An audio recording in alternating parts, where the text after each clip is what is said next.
Are you enjoying the Strange Chronicles? Would you like us to make a season 2?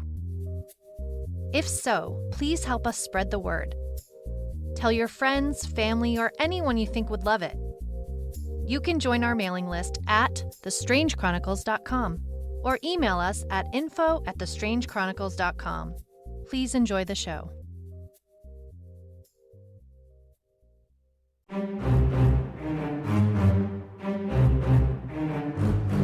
I'm Gray Cooper, private detective. According to the Department of Homeland Security, my business doesn't exist. But according to the blockchain, a government address pays my bills. The following are the recordings of my case log, for insurance purposes, you understand. See, I deal in the strange.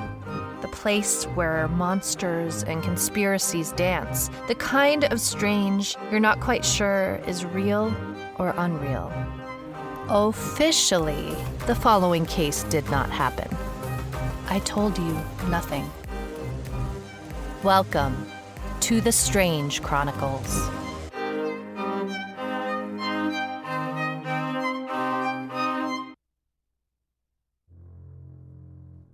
Case log 942, November 14th, year 2053, Salem, Massachusetts. Missing person, Dr. Disay, my therapist. My old therapist was called Belvedere, but that relationship was becoming unhealthy. It's my fault. I started seeing Dr. Disay a couple of weeks ago because things that don't usually bother me started to. My mind started playing tricks on me.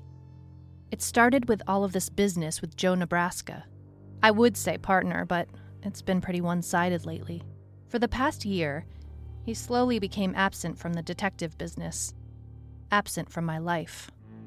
Dr. Disay thinks I need to have a talk with him.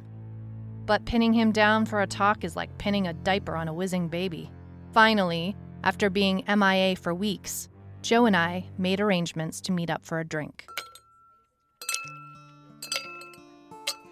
We met at the local dive called The Uncanny. I sat at our usual spot at the back of the bar. He was late. Well, I thought he was. It turned out he was sitting at a booth by the door. Never had I seen Joe sit in a booth, and never had I seen him wear a bright red blazer. As I joined him, I remembered how Dr. Disay said I should be direct and honest, tell him my concerns, and deal with his reaction head on. When I sat down, I noticed right away he was different. I can't say exactly how, but his face looked more relaxed. It felt like he was leering at me. I was uncomfortable from the start. "What's with you, Joe?" I asked.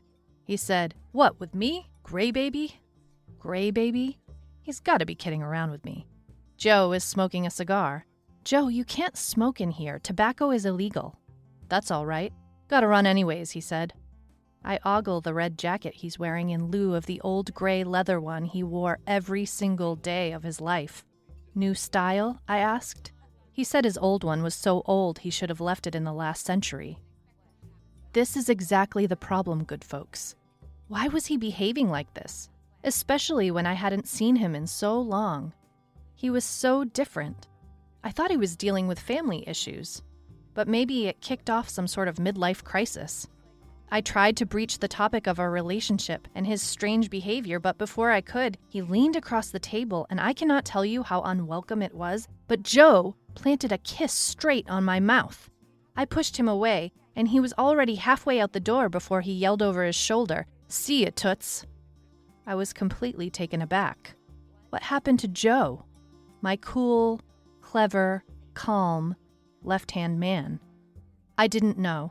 My disgust of new Joe in the new jacket went deep. When he looked back, it wasn't Joe at all. He had Zeke's face. I saw that he left a matchbook with a horseshoe and 3 stars on it. I snatched it up and got out of there. When I went outside, all I saw of Joe was his taillights, faded in the distance. What was the point of that meeting? I didn't get to discuss anything I had planned to with him. It was almost like Joe was just checking that I still existed.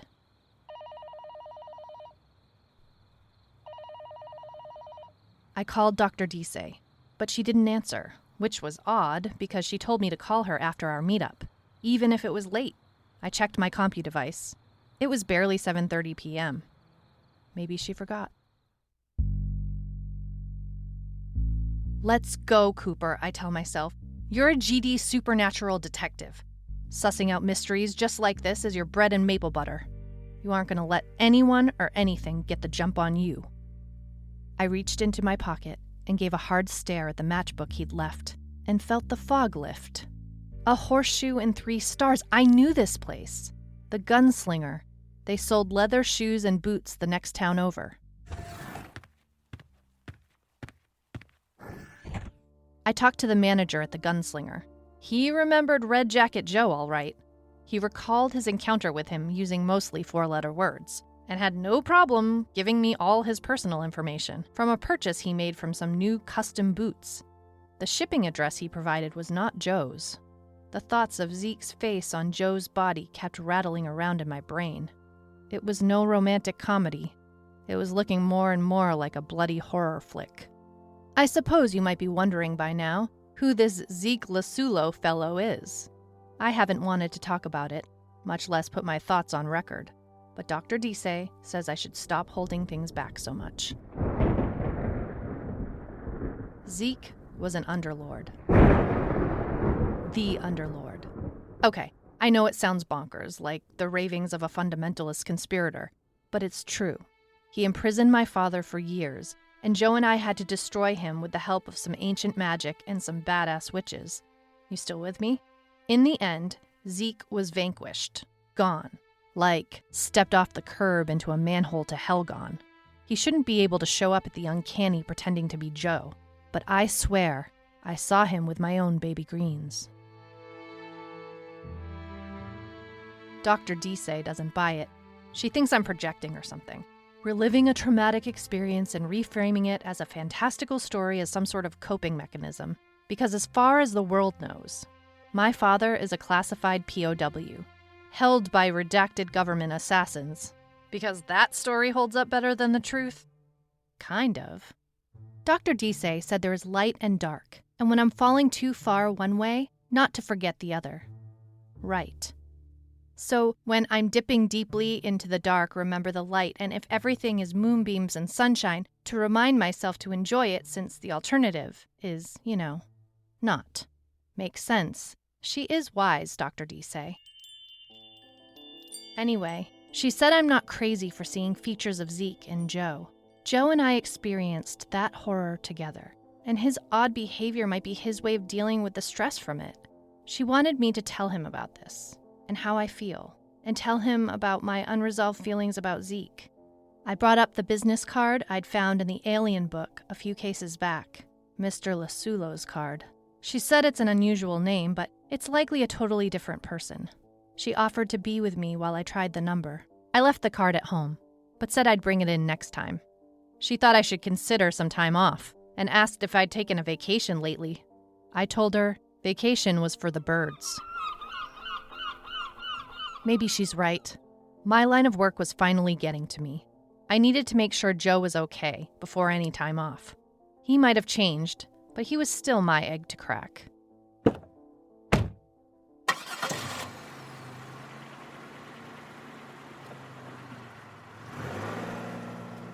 I drove to Dr. Disay's office, looking forward to filling her in on the fact that she was wrong, and I definitely hadn't lost my druthers. I knew something bigger was happening. When I arrived at Dr. Disay's for my session, her office was closed, and a sign hung that said, "Gone yoga-ing." Firstly, is yoga-ing a word? Second, Dr. Disay never canceled a session without calling me first. A shiver shook me. Either my neuroses were worse than I thought, or Dr. Disay was in trouble. I called her and left a message. I had to decide whether to go look into Dr. Disay's yoga retreat, or go directly to the address the clerk at the Gunslinger had given me. Figure whatever peril Joe might be in, he was equipped to handle it long enough to check on the good doctor. She's out of her element. So I hopped in Hero and made a beeline for the nearest yoga retreat, Winding Pines.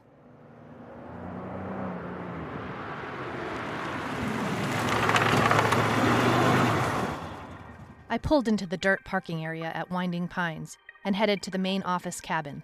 There was no one at the desk, of course.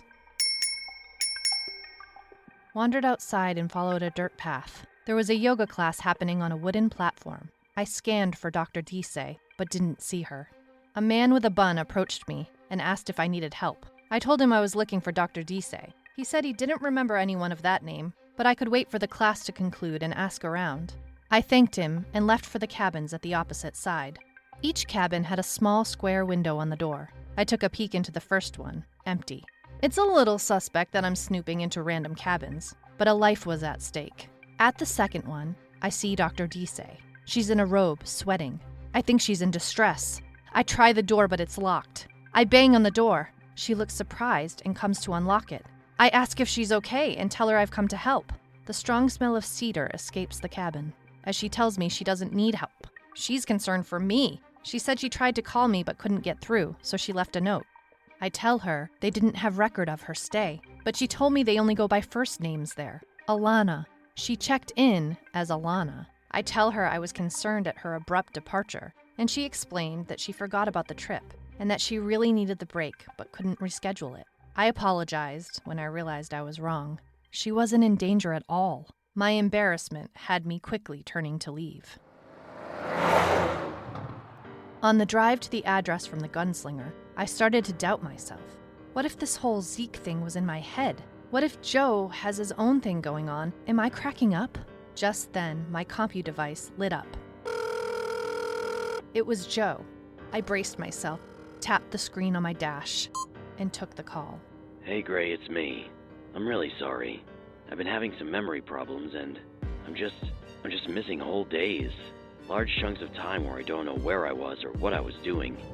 I had just arrived at the address. It was another store. I squinted at the store window and could see coats and jackets. Joe, what are you wearing right now? What do you mean? What color is your jacket? Gray, you know my jacket. Same one I always wear. Funny you should ask though. My neighbor Margot found it in the dumpster. She was taking out her trash. Said she couldn't imagine that I'd throw it away. What made you ask about it? Joe, you've got to listen to me. I think Zeke is back. I know you do. Wait. Joe, I don't know how to say this, but I think he's back, and I think he's you.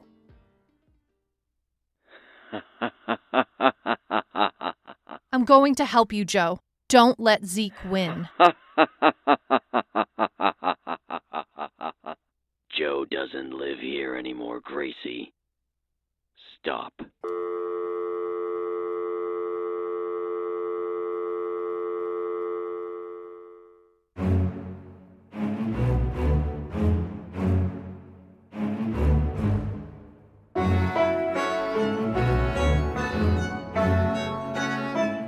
This has been an episode of The Strange Chronicles, a fiction podcast. You can follow us on Instagram at The Strange Chronicles Podcast, or email us at info@thestrangechronicles.com. This has been a Kings of Content production. Thank you for listening.